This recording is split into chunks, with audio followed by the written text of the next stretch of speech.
qui harangue la foule, c'est Jorge Eliezer Gaitán, le líder liberal colombien. Mataron a Gaitán, mataron a Gaitán. Mataron a Gaitán. Mataron a Gaitán. Mataron al padre de Colombia. Atención, atención. Ajá. Acaban de asesinar al doctor Jorge S. Gaitán.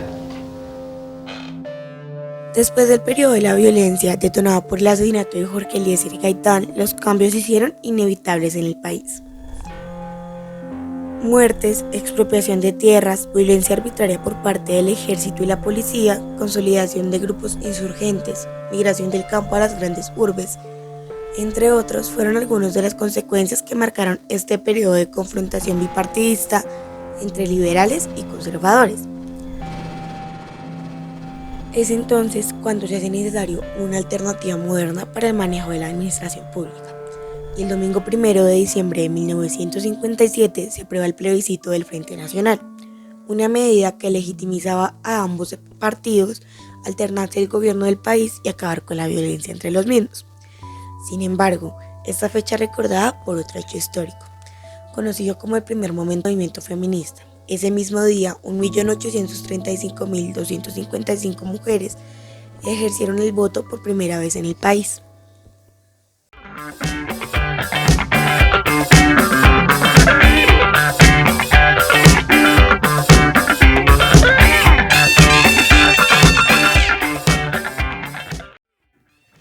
El movimiento feminista nace en el marco de una dominación hegemónica, es decir, una situación en donde muchos grupos sociales se ven marginados e ignorados por un sistema patriarcal dominante que ha estado presente a lo largo de la historia y que considera al género femenino inferior y por lo tanto incapaz de tener voz y autonomía. Desde su creación, el feminismo como movimiento social busca la igualdad de derechos entre géneros y la eliminación de la discriminación. Para entenderlo mejor, es necesario conocer cómo surgió y de dónde vino.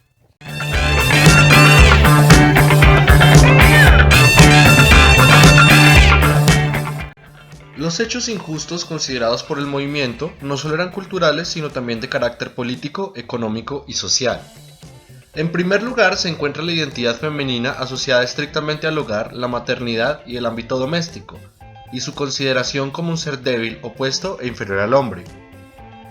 Esta idea era reforzada con la educación de las escuelas vinculadas a los oficios del hogar, tales como coser, cocinar, limpiar y ordenar, criar a los hijos, entre otros. En segundo lugar, el Estado colombiano firmó el Concordato en 1887 en la Santa Sede, donde se prohibía la participación política para las mujeres y su representación estaba a cargo de sus maridos o padres en caso de no estar casadas. En tercer lugar se encuentra la potestad marital. Esto, según la enciclopedia jurídica, es la autoridad que la ley atribuye al marido sobre la mujer y sus bienes. En Colombia, a las mujeres se les despojaba de su patrimonio para impedir su independencia económica. En cuarto y último lugar se encuentra la situación a nivel mundial. El siglo XX fue un siglo marcado por las guerras y las revoluciones en el mundo. En este contexto, la mujer ingresó a la lógica obrera con todas las implicaciones que esto traía. A raíz de estos hechos injustos es que el primer momento del feminismo empieza.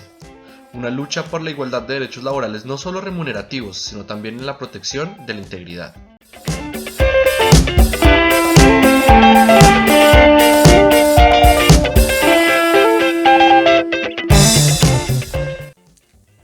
En Colombia, el movimiento feminista comenzó mucho antes del Frente Nacional. Se consideran a María Rojas Tejada y a María Cano como las pioneras de este movimiento. María Rojas Tejada fue la mujer que luchó en pro de la educación por la mujer para dejar de ser un ser marginal, introduciendo ideas extranjeras opuestas a la identidad conservadora del país. Recordemos que en el mundo el movimiento feminista ya había iniciado y se destacan mujeres como Mary Wollstonecraft y su obra Vindicación de los Derechos de la Mujer de 1772. Por otro lado, está María Cano, quien fue la primera líder política del país, dirigiendo la lucha por los derechos civiles fundamentales y los derechos de los trabajadores asalariados. Como se mencionó anteriormente, la lucha por la igualdad de derechos a nivel laboral es uno de los rasgos más importantes de la primera ola del movimiento.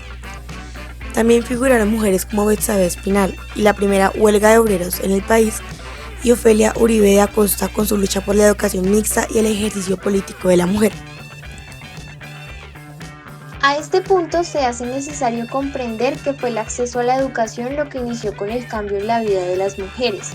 En febrero del año 1933 se expidió el decreto 227 en el que se permite a las mujeres cursar el bachillerato y acceder a la universidad. Intelectuales y estandartes del movimiento como Esmeralda Arboleda, Josefina Valencia, Matilde González y María Zabaleta son la herencia de esa lucha por la educación. Con el acceso al bachillerato y a la universidad, mujeres que pertenecían a la élite lograron su papel en la política nacional y la lucha femenina. De hecho, Esmeralda Arboleda y Josefina Valencia fueron las dos mujeres que participaron en la Asamblea Constituyente de 1954 con la ponencia de la capacidad política de la mujer. Ponencia que fue ovacionada y que concluyó en el acto legislativo número 3 del 27 de agosto de 1954. Otorgando el derecho a elegir y ser elegidas y que más adelante les permitió ser partícipes del plebiscito del Frente Nacional. De esta manera, se inicia la fundación de muchas organizaciones en búsqueda de la igualdad de derechos para la mujer, como la Organización Femenina Nacional, la Unión de Ciudadanas de Colombia, Grupo Mujer y Sociedad, entre otras. Esta última tiene como fundadora a Florence Thomas, otro de los íconos del feminismo colombiano. Para el año 1964, cuando llegó a Colombia y empezó a trabajar en la Universidad Nacional, se encontró con un sistema patriarcal muy fuerte en el que la mujer no tenía representación igualitaria en la docencia de educación superior. La creencia seguía en que la mujer era sinónimo de maternidad. Es por eso que empieza a reunirse con algunas colegas a discutir temas relacionados a lo femenino y funda lo que se conoce como el Grupo Mujer y Sociedad.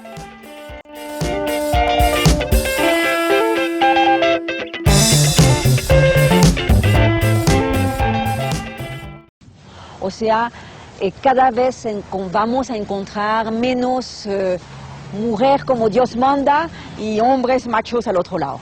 Eso se está derrumbando, esta especie de viejo ordenamiento patriarcal articulado a una circulación muy particular del poder. A esta escritora se le sitúa en la segunda ola del feminismo en el país, en donde empieza la rebelión a favor de los derechos reproductivos y el control propio y autónomo sobre el cuerpo. En los 80s y 90s los grupos de feministas son grupos de feministas muy anti-estado todavía, porque las leyes en Colombia eran difíciles, no había mucha igualdad de derechos, solamente teníamos el voto y casi no había movimientos sociales concretos y todavía estábamos en el inicio del conflicto armado, entonces eran en general grupos feministas y pacifistas.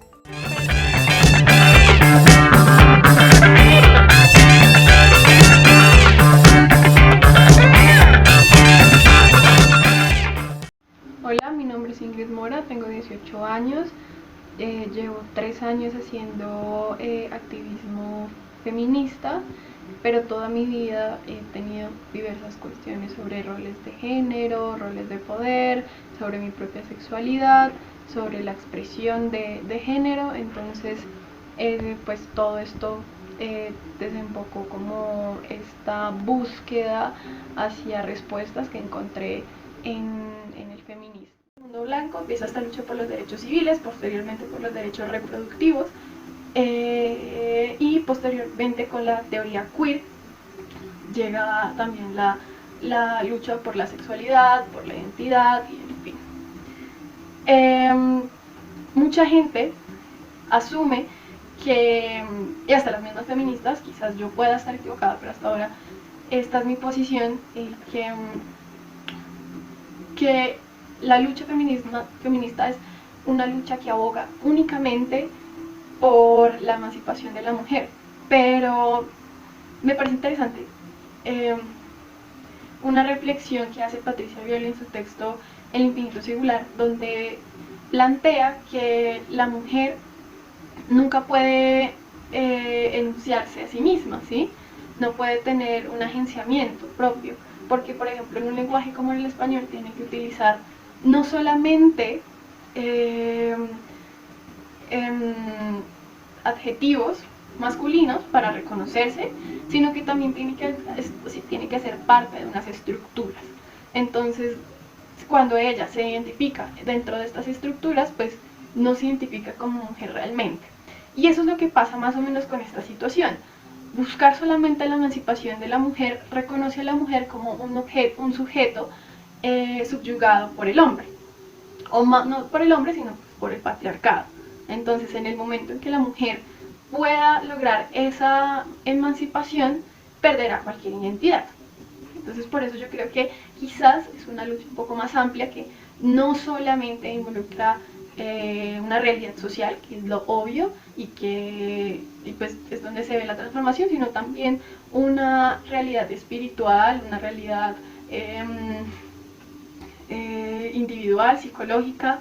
Entonces, digamos, abarca un montón de aspectos de la vida de las mujeres, hay diferentes corrientes. Al día de hoy hay un pensamiento radical, hay una teoría queer, hay teorías ecofeministas, hay teorías afrofeministas, hay teoría ciberfeminista, pero todas tienden, o gran parte en algún punto, a tener un proceso de interseccionalidad. Digamos que el feminismo, por lo mismo que es un movimiento social y a la vez una teoría no solamente política, sino filosófica, y también tiene un proceso de transformación psicológica, individual, espiritual, esotérica, como se quiera tomar, pues tiene que ser totalmente transversal, o si no, pues empiezan a aparecer ciertas incongruencias. Entonces, como lo nombraba, hay feminismo neoliberal, curiosamente, pero lo hay. Hay feminismo marxista, hay feminismo, bueno, y los otros clases que pues ya he nombrado, pero igual en muchos de estos se tocan en algo.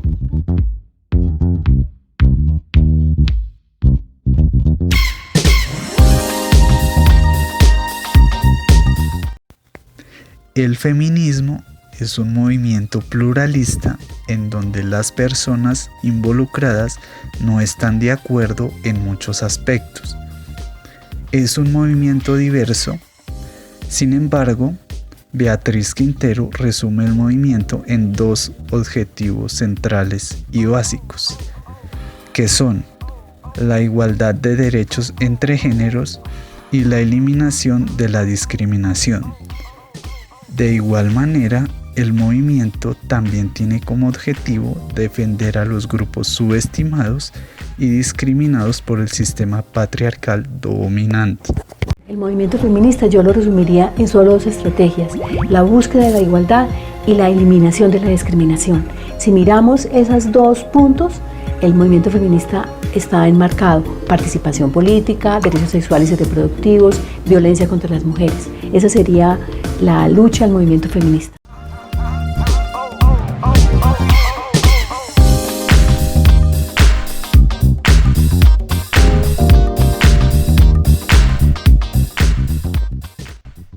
Existen varias tensiones en el feminismo y más en la época actual, no solo en el país, sino en el mundo en general. En primer lugar se encuentra el denominado feminismo hegemónico. Muchas críticas apuntan a que el movimiento nace en el seno de una élite cansada de una vida en el hogar y está representado en mujeres blancas de clase alta o media que podían acceder a muchos beneficios. De la misma manera se le critica la concepción de las mujeres como un grupo igual y homogéneo con intereses iguales y sufriendo la misma clase de opresión. Carmen Beba Liña dice que el feminismo hegemónico no tiene en cuenta que las circunstancias concretas de cada grupo de mujeres influyen directamente en cómo la feminidad se construye en relación con la masculinidad. Poco tiene que ver la experiencia de una mujer negra de clase baja en un suburbio de una ciudad de Texas con la de una abogada blanca de la élite neoyorquina. En relación a esto, se podría decir que este argumento no tendría validez frente al carácter plural con distintos puntos de vista. Pero muchas mujeres dicen no considerarse representadas por el feminismo o los feminismos porque no es un movimiento que incluya todas las clases de violencia y opresión. En segundo lugar, la crítica es hacia el carácter pluralista del movimiento. Esta abarca tensiones entre distintos feminismos que se dieron en distintos momentos. Para mencionar algunos están, en primer lugar, las feministas de doble militancia, que implica conservar el feminismo y la izquierda, y las feminismas autónomas que defienden un compromiso exclusivo feminista. En segundo lugar están las feministas lésbicas con las feministas heterosexuales. Esto se da cuando el segundo grupo no considera tan prioritaria la problemática lésbica y las primeras temen a que sus colegas reproduzcan tendencias discriminatorias dentro del movimiento.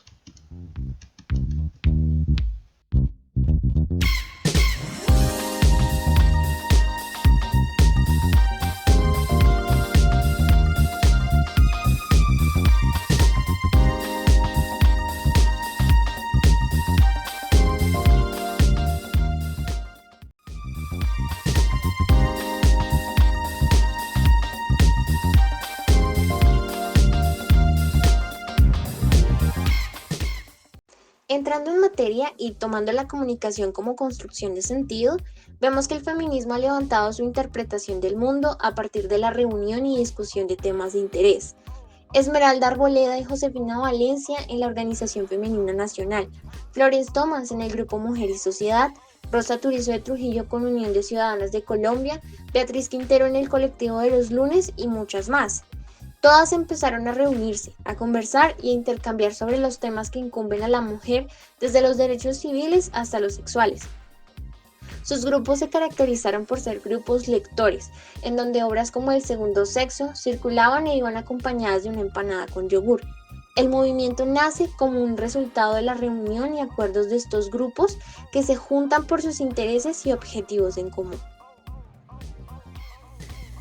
Esas reuniones permitieron las producciones audiovisuales, escritas, artísticas e intelectuales tales como Ofelia Uribe de Acosta con su revista Agitación Femenina, su columna en el diario El Radical y el programa de radio La Hora Feminista. Nacimiento del grupo de teatro La Máscara, en donde se asumió la problemática de las mujeres como objeto de su práctica artística. Clara Riasgos y Cine Mujer, un colectivo de cine feminista de los años 80. Numerosas publicaciones de mujeres hablando de temas feministas, entre otras.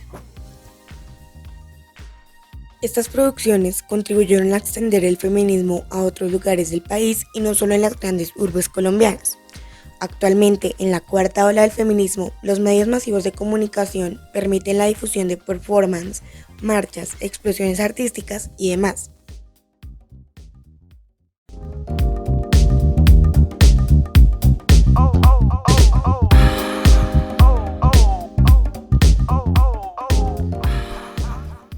Las teorías de acción colectiva aplicadas a este movimiento podrían ser accionalismo, porque estudia la organización de los integrantes que hacen parte de un movimiento social para analizar las necesidades y sustentarlas. La teoría de la convergencia, dado que son personas que se reúnen porque tienen un interés común. La igualdad de derechos entre géneros y la eliminación de la discriminación. La teoría marxista, en el sentido de la conciencia de clase, en este caso, conciencia de la situación de dominación patriarcal, en donde se toma acción sobre situación de opresión. Interaccionismo simbólico, donde a los performances y demás producciones artísticas significan y representan actos políticos, a partir de la interpretación de la situación de opresión patriarcal hegemónica.